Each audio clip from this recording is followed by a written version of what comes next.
Alors, petite vidéo sur le disque dur externe Seagate, capacité 9 Tera. Alors, au niveau de l'esthétique, il est joli, franchement. Il est de couleur noire, noir mat. C'est pas noir brillant et c'est tant mieux, je préfère. En façade, il a une bande LED. Alors celle-ci, on peut la configurer, on peut choisir les couleurs qu'on veut et on peut choisir aussi les effets que l'on veut, hein. Donc soit on met des lumières fixes, soit des lumières qui clignotent, soit moi par exemple là j'ai mis un mode arc-en-ciel, j'ai choisi les couleurs que je voulais et j'ai fait en sorte que les couleurs se mélangent comme je le souhaitais. Donc franchement, esthétiquement, voilà. Il est sympa. Alors moi, pour le moment, j'ai pas encore rangé mon bureau. Je l'ai posé à plat. Mais vous pouvez également, si vous le souhaitez, le mettre debout. Un peu comme la PS5 et la PS4. Hein. On peut la mettre soit à plat, soit debout. Donc voilà, ça c'est à vous de choisir. Donc esthétiquement, on va dire c'est bien. Au niveau de la rapidité, alors moi j'ai mis des vidéos. Alors il y en a pour 220 Go. Pour 220 Go, il a mis 2 heures de téléchargement. Alors je précise 220 Go 2 heures. Ça veut dire que au niveau vitesse, le disque dur télécharge en moyenne 1 Go par minute. Voilà.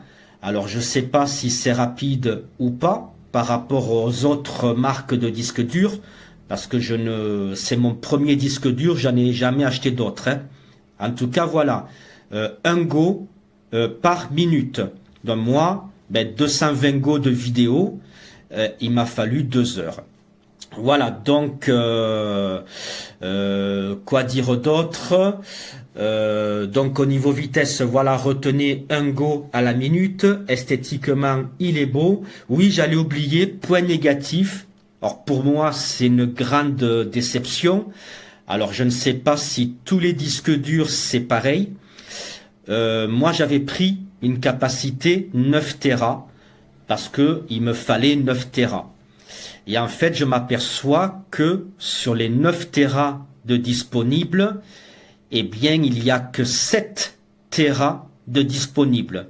Ça veut dire que le disque dur a besoin de 2 Tera pour fonctionner. Donc, en fait, on perd 2 Tera de capacité de stockage. Et ça, je trouve que c'est pas chouette. Sur les annonces, je trouve qu'il devrait y avoir une loi qui oblige les vendeurs à dire la capacité réelle, c'est-à-dire celle qui est disponible pour nous. Parce que là, au lieu d'avoir 9 Tera, en fait, je n'en ai que 7. Voilà, donc ça c'est mon grand regret, ma grande déception. Mais après, peut-être que tous les disques durs, c'est pareil, je ne sais pas. Mais voilà, je vous en fais part. Ensuite, donc, il faudra que vous téléchargiez une application pour le faire fonctionner. Alors, c'est l'application Seagate, voilà, qui est juste ici. Donc, voyez, vous allez voir, voyez, je vous mens pas, 7 Tera au lieu de 9, voilà. Ici, le petit truc vert, ça correspond aux 220 Go de vidéo que j'ai installé. Et il me reste tout ça de dispo. Alors le truc qui est dommage, c'est que par exemple, ici, j'aurais bien aimé qu'il marque combien de Tera il me reste de disponible.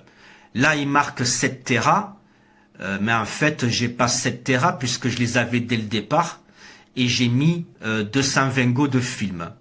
Donc ça, voilà.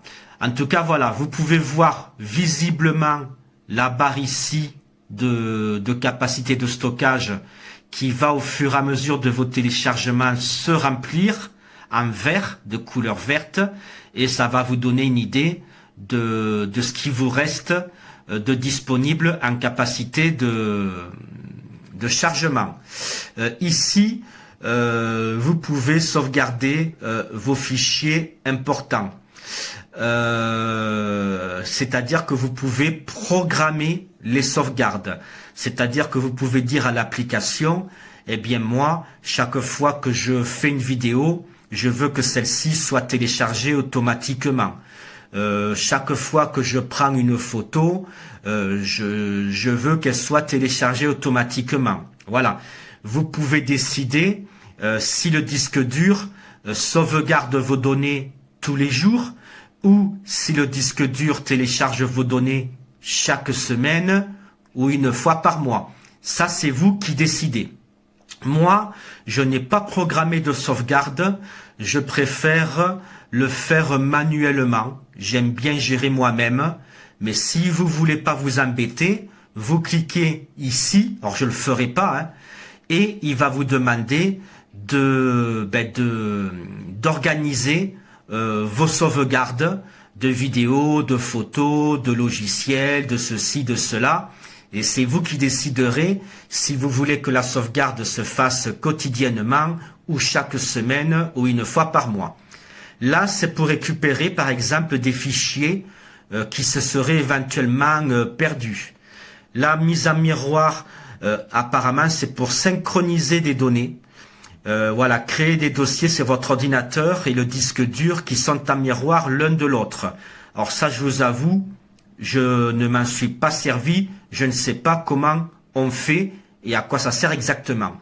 Et ici, vous avez pour gérer la bande LED qui est en façade du disque dur. Donc vous cliquez dessus, vous voyez.